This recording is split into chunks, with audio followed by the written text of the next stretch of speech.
Hello, I'm Dr. Bang Ji-seong, the hair wizard who looks after your hair. It's a pleasure to meet you. First, we need to discuss why hair loss occurs. It's a condition where a specific male hormone attacks the hair root, weakening the hair follicles. This leads to the hair emerging slowly, thinly, and with poor color. When these symptoms appear in a distinct pattern in a particular area, you might start to wonder, something's not quite right here. That's how it's manifested. The underlying cause of this phenomenon is a male hormone known as DHT. So where does this DHT come from? Well, the most well-known male hormone is testosterone, right? That is, DHT is produced from testosterone, or T, and this DHT is what actually harms and bothers the hair follicles.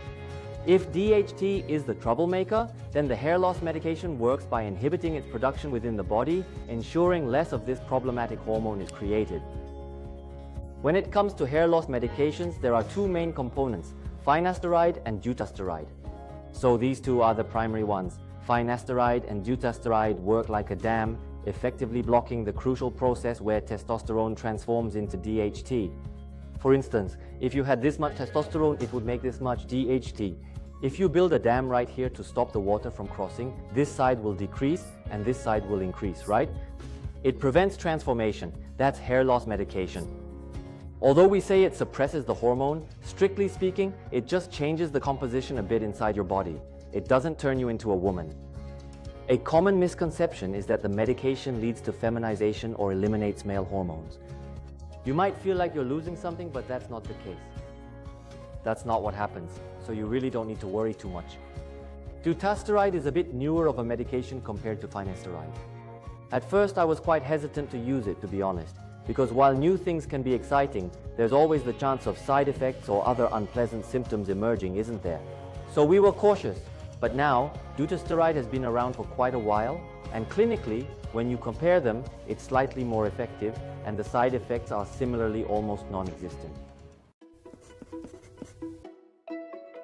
Now, it can differ slightly depending on the area of hair loss, and different doctors have their own prescribing patterns and opinions. Speaking just for myself, this is for those with minimal hair loss, or who are taking it preventatively, or those who dislike aggressive treatments. People who don't need potent effects, desire prevention, and are greatly concerned about potential side effects.